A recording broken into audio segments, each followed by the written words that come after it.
Things off, talking a little bit on the handicapping side of things with one of the guys who has made a splash on the handicapping contest scene over the past 2 or 3 years. Jonathon Kinchon joins us. Good morning. Good morning. I appreciate you having me. I'm happy to have you on board. Talk a little bit about handicapping and tournaments and much, much more. We were talking before we went on. You're going to be on the panel that we're going to cover here on Capital OTB that kicks off EquestriCon, the general handicapping panel. Then during the week, you're on a couple other panels as well at EquestriCon next Sunday, Monday, and Tuesday. Right. Should be a lot of fun. I think, like you mentioned, there's a general handicapping one. I think we're going to talk about strategy, probably similar to what we'll do here today. And then big scores, just kind of some stories, tales from the track of some big scores that I've been fortunate enough to have. Nothing as sexy as some of the other guys I'm sure will have, but some good ones nonetheless. And then a contest one. I think myself, Paul Matisse, who I know you've had on the show before, Saratoga legend in his own right.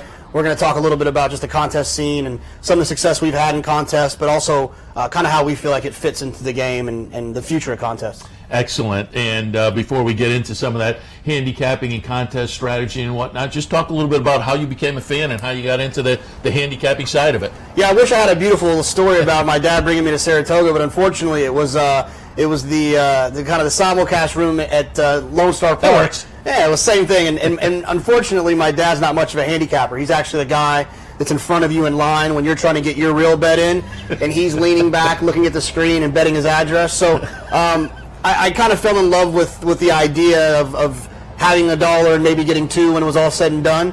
And then with time, I kind of fell in love with the thoroughbred. I think the marquee moment for me was the 2005 Kentucky Derby. I was in college down in Austin, Texas. Ran over to Maynard Downs to bet, and then we're going to call him and watch it on TV. I had 5 across the board on Giacomo. I bought my first handicapping book the next day, and it's the rest is history. Maynard Downs, I'm not familiar with that. Yeah, exactly. It's right on the outside. It's east of Austin. It's actually no longer there. It was a quarter horse track where they would run I think maybe 4 or 5 days a year just to keep their simulcast license, and unfortunately it closed down. But they still have a license somewhere floating around, so hopefully we can get things together in Texas and that'll open back up. Yeah, Texas is tough. It's tough to be a racing fan down there right now. Yeah, it's not easy. The OTB situation, or the ADW situation's not ideal. In fact, it doesn't exist. So that's why I've gotten so many miles traveling to so many different tracks to try to get involved. So, and that's actually why I started playing in contests. I couldn't participate on your average Saturday when it's Whitney Day or Pacific Classic Day, and I found out that you can get involved playing tournaments on tournaments.drf.com or a lot of the NHC qualifiers and the Breeders' Cup Betting Challenge qualifiers, and I just kind of fell into it because it was just the only way I could be involved on a Saturday. How many contests do you play a year? Oh, geez, I don't know. I would say anywhere from, I would say probably 4 a month. Some online. Mostly I've kind of transitioned to more of the live events for one reason or another, and so yeah, I would say about 4 a month. Excuse me. 2015 though, when I won the tour, I was playing in significantly more than that, trying to accumulate points, and so I was all over the place. I took off over 100 times in 2015, getting to different racetracks. So. And what do you do for a living? Real estate. We do some real estate investment in Austin, Texas, specifically multifamily apartment complexes. But my tax returns the last few years will tell you that this is also what I've been doing. Yeah, being the tour winner, that was a nice payoff. And you were up in the NHC because you were the tour winner. You were up for a $2 million bonus. The year before, you had a couple entries in the NHC make it to the final table. Unfortunately, the rules said only one could go that year. Subsequently, they changed it because of you. But the following year, you come and you're going for the $2 million. What was the added pressure like? I don't know. It's weird. It's people always talk to me about that. It felt kind of the same. I think the one thing that I did if I could go back, I would change is that I felt like it was a once-in-a-lifetime opportunity, and I spent the entire month of November and December preparing for it, watching replays at Fairgrounds, Aqueduct, Tampa Bay, trying to prepare. And I think the only thing I probably did was I mentally exhausted myself when I actually got there. I had kind of blew all my energy, and so I was a little bit tired after day 1 was over. Day 2 it didn't go as well. So I guess if I could go back, I would have trusted kind of the horse that got me there and just take my time and do what I needed to do the day of. But I think I kind of over-prepared and kind of wore myself out. Well, fill us in. What is kind of your handicapping philosophy? And does the contest philosophy differ from your everyday handicapping? Yeah, I try not to. I think ultimately at the end of the day, you got to pick winners. I think it's great if you can identify a live 20-to-1 shot, but if the 20-to-1 shot doesn't run, you're not doing yourself any good. So I think a lot of guys in the contest world kind of fall into that, where they refuse to play a 4-to-5 shot in a tournament. 4-to-5 shots are the reasons I've won some big tournaments, taking that chance. So, I want to identify winners, and I typically try to do that based on, like everyone else, the past performances, but understanding, was the performance actually as good or as bad as it looked? And I think you can do that with pace figures, trip notes, watching the replay, understanding the jockey and trainer angles that you can see, understanding the riders, who's going to go to the front, who's not. I think having all of that information and combining it to one and trying to make the best decision then based on the price that you're going to get for the horse. Do you have favorite kinds of races? Yeah, well, I like any race where there's a horse running in a circle or a semicircle that I can bet on. But I prefer dirt racing. I think turf racing is a little bit more random, just because it's so trip-based. Sure. If you don't get a good trip in a turf race, you really can't win. Usually the best horse on the day wins dirt races. Not always, but typically so. And so now I prefer dirt racing. Two-turn dirt racing where I feel like you can really identify if there's a pace advantage or not, and sprint races is a little bit tricky. Missing the break or rider intent can completely change the outcome of a dirt sprint. So 2 turns on the dirt if it was for my life. Favorite racetrack? What's funny, Saratoga and Kinchon both were new to me. I didn't go until 2015. I've suddenly fallen more and more in love with these two places. But the place I really love the most, I guess, would be Santa Anita. I think when you walk onto the apron and you look out and you see those mountains, the weather, it's always fast and firm. I appreciate that. They do a great job at Santa Anita with their hospitality, with the Eddie Logan Suite. Tom Quigley and Nate Newby, they'll really take care of you if you go out there. So I appreciate that as a horse player. So Santa Anita's number 1. I would say Kinchon and Saratoga are 2 and 2B. Now, is that atmosphere or races to bet? Well, we all know that Southern California can struggle at times with the field sizes and things of that nature. My favorite race, actually, when you asked me earlier, I should have said was down the hill. I think the 6.5 down the hill at Santa Anita is one of the most fun races to handicap, to watch. I think it's so I love that part of it. You can't beat what we do out here at Saratoga in terms of racing. The quality of racing, the people, the horses, we were at the backside this morning hanging out with Angel Cordero. I mean, you don't get to do that too often at Santa Anita. So, Santa Anita's one for a lot of reasons. When it comes to racing, you can't beat Saratoga. Yeah, it's. I always say it's not just a racetrack; it's also the town. Going to dinner that night, people at the next table talking about the Daily Double, and everybody's so totally into it. Let me ask this: do you have a preferred contest format? Because we had the Matisse brothers on the weekend, and they were talking a little bit about live money. Now it's become a different kind of animal with people pushing in late, which can kind of change the whole aspect of it. And so there are different formats. Anything you prefer? Yeah, I mean, I've done well, and I've excelled in both. I've had success in $2 win place, and I've also had success in live money. I prefer live money because it mirrors what we do on a day-to-day basis. So I enjoy that part of it. I enjoy the fact that you can press your opinion with your dollar. If you love something, then you can bet your whole bankroll on it. I do understand what the Matisse boys are talking about when you talk about the last race, where if you don't hit the last race, it's hard to win these things, and so that's a little unfortunate. But I also think it's part of the way it works. And if you don't like that part of it, you don't have to play. But I also think that it's kind of a trade-off, right? There's extra money involved in these contests. You can take your $5,000 and go to the track and have a great day, and that's good. You can take your $5,000, go to the track, have a great day, and win even more money from winning the contest with the side money that's involved. So I think it's kind of a trade-off, but it is a little aggravating. And ideally, there's a format out there I think that could probably avoid something like that. But nonetheless, I love it. It's fun. There's nothing like seeing your name on a leaderboard. There's nothing like rooting for your friends whose names are on the leaderboard. The best thing about tournaments, I've said it a million times, is before I started playing the tournaments, I had 1 or 2 friends in racing. And now I've got over 100, and it's not just fake friends. It's real friends I can call and talk to, and because I found a common group of guys that have the same interests that I have, guys and girls. Jeannie King would be mad if I left her out. So, it's a trade-off for me. There's annoying things about everything, right?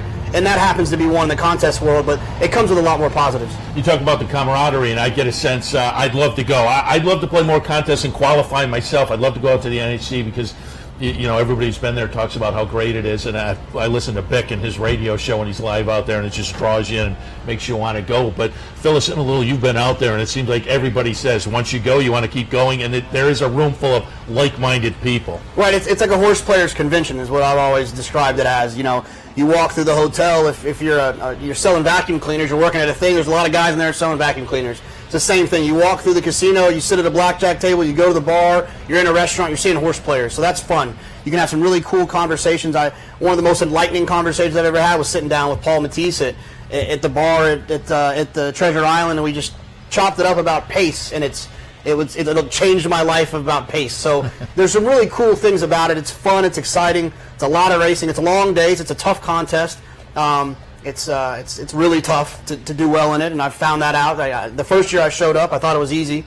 I did so well, and then it's been poor the last 2 years. I missed the cut 2 years in a row. So, but it is fun getting out there to Vegas, and like you said, with a bunch of like-minded people. It kind of reminds me of Saratoga. Yeah. When you go, I went to breakfast the other morning, and there's like 8 guys in there with a form, and I'm not used to that in Austin, Texas, and it's pretty cool. Are you qualified this year? I am. I qualified at Keeneland. I got second in the Keeneland tournament, so I've got one entry, and I'll try to find another one somewhere along the way.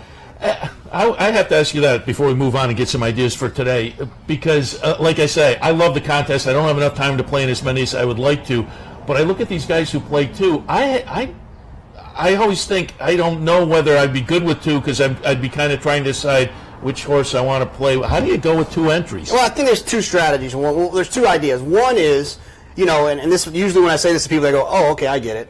You don't single every leg of a pick 4, right? You use multiple horses because you think there's 2 that could be live. That's how I treat it. I treat a lot of my 2 entries like singles. I'll use 2 on the same horse on each selection. So if I love the 7 horse, I'm going to use the 7 on my entry 1 and entry 2. And then try to move forward. And then when I get to a race where I would use 4 in the pick 4, I'm going to use the 8-1 and the 12-1 because I like them both. Yeah. If I was playing the pick 4, I'd use them both. I don't like the favorite, so I want to have an opportunity to try to make some money. And so I'll spread in those situations. I don't do the bomb, this is my good one, I'll play this one now. I don't do that. I use it as more of a real advantage and a weapon where I like the 7, I'm going to play the 7, and then I'll switch. Play the 4, then I'll switch. I've even made a rule for myself when I play online on tournaments.drf.com. If I'm going to, I won't play with 2 entries if I'm not going to use 70% of the same horses. I feel like you end up playing against yourself, and it's a waste of time. So, yeah, I mean, I like to do it. I'm pretty aggressive when I play with 2. That does make sense now that you said it. Like a pick 4 ticket, so you're singling some of the same ones, and then the races you want to go deep, you play around there. Intriguing. All right, let's get some ideas for this afternoon. See if we can come up with something clever, or maybe just something that you can single in your picks as we go through the afternoon. Let's look at race number 1.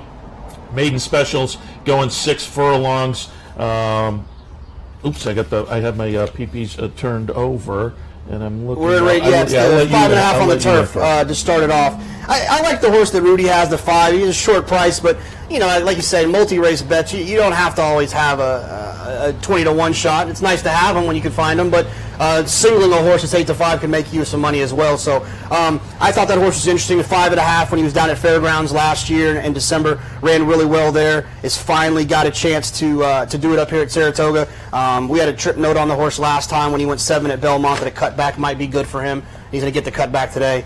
And so I'm going to try to get started in that sequence with the 5 Small Fortune. Okay, one of the drawbacks of printing on both sides of the page, I had them flipped over, but now I'm ready to roll here. Race number 2 this afternoon, maiden 30s. They're going to go 1 mile and an 8. I went with Battle Ready, but it was a really tepid vote in a race where I couldn't find anything to jump on with confidence in the second race. What did you see in race 2? Yeah, good trainers going back and forth on surface, it doesn't give me a lot of confidence because Todd knows if he's got a dirt horse or a turf horse, and when that happens, it kind of throws me off. I ended up with the 6 for Zito. I love horses that are cutting back. Stretching out and dropping in class. I feel like the class really comes through in those situations. Kid from New York has run well for Zito in the past. The last time he worked with Giuseppe the Great, which is a great stakes type horse for Zito, and so dropping now in for 30, I think that horse will be forwardly placed, which is something I love when they're going 1 mile and 1/8, going 2 turns here at Saratoga, and I think that he'll run better, and he should get a pretty fair price at 4-1 on the morning line. All right, let's take a look at race number 5. You see something in there this afternoon that attracted your attention? Let's see, race 5. Yeah, I thought Paulie's Express, another shorty, but you could maybe single on the back end if you didn't like my single on the front end of the pick 5. Paulie's Express, the races at Keelan and Gulfstream were impressive. Drew off late in both of those races. Last time at Belmont, I thought the outside of the track is where you wanted to be. That horse was kind of buried down on the inside and the inside of that pocket trip. So I expect that horse to run a little bit better here. The rail's not ideal, but hopefully that'll kind of get Johnny to put him in the race. Put her in the race, excuse me, and I think that she's one that should be really live. And I think anytime you can beat an entry, at least an entry that has a live piece of it, I think you can get some extra value there. The Jacobswood entry, I hadn't looked at scratches yet. I don't know if one of them's out, but that they're going to take money, that entry, and I think that the two will present a little bit of value coming in off of a layoff. And they had him entered in the shine again and scratch, so shows up here I think a little bit. I like class Paulie's Express too in that one. 6th race today, state bred allowance, non-winners and one other than a mile on the turf. I went out to 10, driven by speed. I thought this horse stepped it up on the turf, but against lesser. That's the big question mark today, the class for driven by speed. I went in that direction. What you see in the 6th? Yeah, it's. I think last time was probably the time when you got Brian Lynch off of Chad Brown at 9-1. I know when that race ran last time, I didn't feel great about that move. No offense to Lynch, I think Lynch is phenomenal, but it's more of a kudos to Chad. Obviously he doesn't need any explaining how good he can do, and so I thought that the horse might not really improve, and clearly did. And I think that horse might mean business second off of a layoff, and second off of a trainer change. Now it's the second time in Lynch's barn. He learned something. The rider came back and said, hey, this. The rider learned something, and I think that horse is going to be really tough in here.